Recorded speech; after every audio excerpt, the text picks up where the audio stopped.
اور تمہیں مدینے کی گلی کا واقعہ سنا۔ ایک عورت ہے، مسجد نبوی میں نماز پڑھنے جاتی ہے۔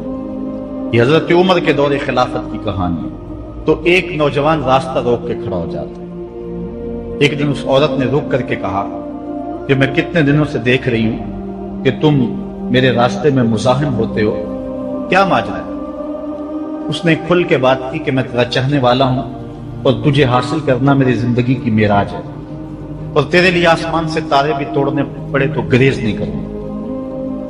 اس نے کہا اچھا، میری ایک شرط ہے۔ اس نے کہا بتاؤ، جلدی بتاؤ، لب کھولو، میں ابھی پوری کر دوں گا۔ کہا نہیں، چھوٹی سی بات ہے، 40 دن تک حضرت عمر کے پیچھے نمازیں پڑھ لو، اس کے بعد 40ویں دن کی آخری نماز کے بعد اسی وقت میں تمہارا انتظار کروں گی، پھر جدھر کہو گے چل پڑیں گے۔ کہا ٹھیک، یہ کون سی مشکل بات ہوئی؟ 40 دن نمازیں پڑھنے سے اگر تو مل جائے تو میرے لیے کون سا یہ مشکل معاملہ ہے۔ 40 دن حضرت عمر کے پیچھے نمازیں چلتی رہی، دل کی دنیا تبدیل ہوتی رہی۔ 40ویں دن کی آخری نماز کے بعد جب وہ نوجوان واپس پلٹنے لگا تو وہ لڑکی حسب وعدہ وہاں کھڑی تھی، لیکن اس نے دیکھا نہیں، یہ نظر جھکا کے گزر رہا ہے۔ اس نے کہا جانے والے توجہ کر، میں تیرے لیے کھڑی ہوں۔ کہا خیر سے کھڑی رہو۔ عمر نے دل کا تعلق رب سے جوڑ دیا۔ اگر میرے پیچھے ایک بندہ 40 سال نماز پڑھتا رہے اور اس میں تبدیلی پیدا نہ ہو تو پھر مجھے شرم آنی چاہیے کہ نہیں آنی چاہیے؟ یار یہ تو میں ایک امام کی بات سنائی ہے، آؤ تمہیں دلی کے ایک مانگت کی کہانی سناؤں۔ دلی کی جامع مسجد کی سیڑھیوں پہ ایک مانگنے والا بیٹھا ہوا ہے۔ ایک بہت بڑا انگریز افسر مسجد کی وزٹ کے لیے آیا، اس نے ہاتھ پھیلا دیا، اس نے اپنی جیب سے پرس نکال کر کے چند روپے اس کی جیب میں رکھے۔ دوبارہ جب پرس ڈالنے لگا تو پرس گر گیا۔ اس مانگنے والے نے وہ پرس اٹھا کے سنبھال لیا۔ خیر کچھ وقت گزرا، 1 سال کے بعد دوبارہ وہی افسر اس مسجد کی زیارت کے لیے، مسجد کو دیکھنے کے لیے، سیر کے لیے دوبارہ آیا تو فقیر نے پہچان لیا کہ یہ وہی ہے۔ اس نے کہا بابو جان ذرا 2 لمحوں کے لیے رکنا ہے۔ کہا کیا ماجرا ہے؟ کہا بس 2 لمحوں کے لیے۔ دوڑ کے گیا، اپنی کٹیا سے وہ پرس نکال کے لے آیا اور اس کے ہاتھ میں کہا کہ پچھلے سال آپ آئے تھے، آپ کا یہ پرس گر گیا تھا آپ کی جیب سے، میں ڈھونڈتا رہا لیکن آپ نہیں مل پائے، میں نے سنبھال کے رکھا تھا کہ شاید دوبارہ کبھی ملیں تو میں ان کو دے دوں گا۔ اس کی آنکھیں پھٹی کی پھٹی رہ گئی۔ اس نے کہا جو ٹگا ٹگا مانگ رہا ہے، اتنا قیمتی پرس اور اس میں اتنی رقم، وہ آسودہ زندگی گزار سکتا تھا تو یہ پرس واپس کیوں کر رہا ہے؟ اس نے کہا مانگنے کی بات اور ہے لیکن یہاں ماجرا ہو۔ اس نے کہا کیا ماجرا ہے؟ اس نے کہا کہ اگر تیرا پرس میں سنبھال لیتا، رکھ لیتا، کام آ جاتا، 4 دن کی زندگی عیش سے گزر جاتی، لیکن مسئلہ یہ نہیں ہے، مسئلہ یہ ہے تو عیسائی ہے اور میں حضور کا غلام ہوں۔ کل قیامت کے دن اگر تیرے نبی حضرت عیسیٰ نے میرے نبی کے سامنے شکایت لگا دی کہ آپ کے امتی نے میرے امتی کا پرس چرایا تھا تو پھر میرے نبی کو تیرے نبی کے سامنے شرمندگی اٹھانی پڑے گی۔ تو میں مانگت ضرور ہوں، بے غیرت نہیں ہوں کہ اپنے نبی کو تیرے نبی کے سامنے شرمندہ کروں۔ یہ تو مانگتوں کی کہانی ہے، آج تو بادشاہ لوٹ رہے ہیں، آج تو پیٹ بھاری نہیں رہے ہیں اور ہم کہتے ہیں ٹکڑے ٹکڑے کر دیں گے، یہ زبانی دعوے ہیں، جمع خرچے ہیں۔ ایسا نہیں ہوگا، آؤ اپنے اندر تبدیلی پیدا کریں۔ ہم اپنی ماضی کی تاریخ پڑھتے ہیں تو حیرت زدہ ہو جاتے ہیں، لوگوں میں کتنی اخلاقی بلندی تھی، آج ہمارے اخلاق لٹ گئے ہیں، آج ہمارا کردار نہیں رہا۔ ہم مدینے کی گلی میں پھر دوبارہ چلتے ہیں۔ حضرت عمر رضی اللہ تعالیٰ عنہ کا دربار لگا ہے، ایک شخص کو پکڑ کر لوگ لے آتے، ایک شخص نے ہمارے باپ کو قتل کر دیا۔ حضرت عمر رضی اللہ تعالیٰ عنہ نے پوچھا کیا ماجرا ہے بھائی؟ اس نے کہا جی واقعی میں ان کے باپ کا قاتل ہوں، لیکن میں نے قصداً قتل نہیں کیا۔ ہوا یہ کہ میں ایک مسافر ہوں، جا رہا تھا، راستے کے اندر سبز چراگاہ تھی، میرا اونٹ بھوکا تھا، اس چراگاہ میں داخل ہو گیا، اس کے بوڑھے باپ نے پتھر اٹھایا اور میرے اونٹ کو مارا، اس کی آنکھ نکل گئی۔ مجھے بڑا غصہ آیا، میں نے وہی پتھر اٹھا کر اس کے باپ کو دے مارا، لیکن وہ ایسے ٹکانے پہ لگا کہ اس کا باپ فوراً فوت ہو گیا۔ میرا قصد اور ارادہ نہیں تھا لیکن بہرحال میں اس بات کا اقراری ہوں کہ میں نے اس کے باپ کو قتل کر دیا ہے۔ آپ جو حکم سنائیں میں اس کو قبول کروں گا، لیکن میں ایک مہلت مانگتا ہوں کہ میرے دوست، میرے بھائی کی کوئی رقم میرے ذمے ہے، میرے پاس اس نے امانت رکھی ہوئی ہے اور وہ مجھے پتا ہے کہ میں نے کہاں چھپا کے رکھی ہوئی۔ اگر آپ فیصلہ کر دیتے اور میری گردن کاٹ دی جاتی ہے تو وہ امانت جو میں نے رکھی ہوئی ہے سنبھال کر کے، میرے علاوہ کوئی جانتا بھی نہیں ہے، تو وہ اس تک کون پہنچائے گا؟ اگر آپ مجھے 3 دن کی مہلت دے دیں تو میں جا کر کے اس کی امانت اس کو واپس کر کے پھر واپس آؤں گا، پھر یہ پھندا پھانسی کا میں اپنے گلے میں ڈلوانے کے لیے تیار ہوں۔ حضرت عمر رضی اللہ تعالیٰ عنہ نے فرمایا کہ کوئی شخص تیری ضمانت دے دے تو ہم تجھے چھٹی دینے کے لیے تیار ہیں۔ اس نے دائیں بائیں دیکھا، پورے مدینے میں اس کا کوئی شناسہ ہی نہیں تھا، واقف ہی نہیں تھا، ایک اجنبی شخص تھا۔ حضرت ابو ذر غفاری کھڑے ہو گئے، کہا حضرت عمر میں اس کی ضمانت دیتا ہوں۔ ضمانت دے دی گئی، وہ چلا گیا۔ تیسرے دن وعدے کا جو وقت تھا، لوگ جمع ہو گئے، دربار لگ گئے، ابھی تک آنے والا نہیں آیا۔ لوگوں نے کہا ابو ذر تو نے غلطی کی ہے، ایک اجنبی کی ضمانت دی اور ابھی تک وہ نہیں آیا۔ اور میاں صاحب فرماتے ہیں ایک بار جو کھائیں اڑ جاندے اور پھر کدی نہ پھنستے تھے۔ ظاہر ہے وہ چلا گیا، واپس تو نہیں پلٹ کے آئے گا، اسے پتا ہے کہ آگے سیدھی سیدھی میری موت ہے، تو تم نے یہ کیا غلطی کی؟ خیر آپ نے فرمایا کہ اگر وہ نہ آیا تو یہ پھانسی کا پھندا میرے گلے میں ڈال لینا، لیکن بہرحال میں نے اس کی ضمانت دی۔ کچھ عرصہ بیتا کہ دور سے گرد و غبار اڑتا ہوا دکھائی دیا۔ جب صورت واضح ہوئی تو وہی شخص تھا۔ حضرت عمر فاروق رضی اللہ تعالیٰ عنہ کے دربار میں کھڑا ہو کہنے لگا حضرت کسی وجہ سے تاخیر سے پہنچا ہوں، معذرت چاہتا ہوں، اب جو حکم ہے پورا کیجیے۔ حضرت عمر رضی اللہ تعالیٰ عنہ اس کے پھانسی کے احکامات جاری کر چکے تھے۔ آپ نے فرمایا کہ ابو ذر یہ بتا کہ تو نے اس کی ضمانت کیسے دی جب تو اسے جانتا نہیں تھا؟ تو سنو حضرت ابو ذر غفاری نے کیا کہا ایک اجنبی میرے محمد کے مدینے میں پناہ مانگ رہا تھا اور اس نے چاروں سمت دیکھا اور کوئی شخص نہیں تھا جو اس کو امان دیتا اور اس کی ضمانت دیتا، تو میں نے اس لیے ضمانت دے دی کہ نہ بھی آیا تو اپنی جان چلی جائے گی، کل کو یہ تو نہیں کہے گا کہ محمد کے مدینے میں کسی نے ضمانت مانگی تھی، پورے شہر میں کوئی ضمانت دینے والا نہیں تھا۔ اس کو کہا کہ انہوں نے تو ضمانت دے دی، میاں اب تو بتا کہ تو چلا گیا تھا، تجھے جانتا کوئی نہیں تھا، نہ پلٹ کے آتا تو تجھے کوئی پوچھنے والا نہیں تھا، تو تو نے یہ دوبارہ موت کے منہ میں کیوں اپنا سر رکھا ہے؟ تو اس نے کہا کہ میں نے کہا کہ ایک اجنبی کی ضمانت ایسے شخص نے دی ہے جو مجھے جانتا بھی نہیں ہے، اور اگر میں نہ گیا تو لوگ قیامت تک اجنبیوں پر بھروسہ نہیں کریں گے کہ اجنبی یوں سلوک کیا کرتے ہیں۔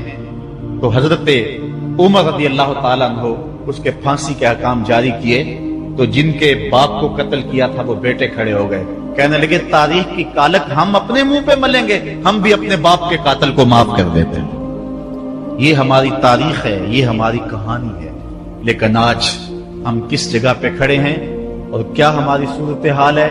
نہ ہمارا کردار رہا اور نہ ہمارا کوئی تشخص رہا۔ آج ہم نے اپنا تشخص بھی مٹا کے رکھ دیا، اپنے طرز زندگی بھی بدل دی، نہ ہماری باطن کی وہ روشنی رہی، نہ ظاہری وہ صورتیں رہی کہ ہم پہچانے جائیں کہ حضور کے غلام ہیں، بلکہ آج بھانت بھانت کی بولیاں بول رہے ہیں۔ اقبال نے کیا کہا تھا؟ اپنی ملت پر قیاس اقوام مغرب سے نہ کر، خاص ہے ترکیب میں تجھے قوم رسول ہاشم۔ بلکہ آج فیشن کے طور پہ یہ کہا جاتا ہے جی آج کل دین پہ چلنا بڑا مشکل ہے، یہ آپ بھی سنتے ہوں گے، لوگ کہتے ہیں جی آج کل دین پہ چلنا بڑا مشکل ہے۔ یہ کون کہہ رہا ہے؟ جو مسجد میں آتا ہے تو موسم کے مطابق گرم اور سرد پانی دستیاب ہے، اس کے لیے ماحول ہے، اس کے لیے خوبصورت قالین بچھے ہوئے ہیں، مخملی مسلے رکھے ہوئے ہیں، جو نرم اور گداز مسلوں پہ پیشانی رکھ کر کے سجدہ کرتا ہے، وہ بطور فیشن کہہ رہا ہے جی آج کل دین پہ چلنا بڑا مشکل ہے۔ میں اس کے جواب میں کہا کرتا ہوں میاں تیرے لیے مشکل ہے یا کربلا والے حسین کے لیے مشکل تھا؟ انہوں نے تو نہیں کہا کہ دین پہ چلنا مشکل ہے، تیرے لیے مشکل ہے دین پہ چلنا یا حضرت بلال حبشی کے لیے مشکل تھا؟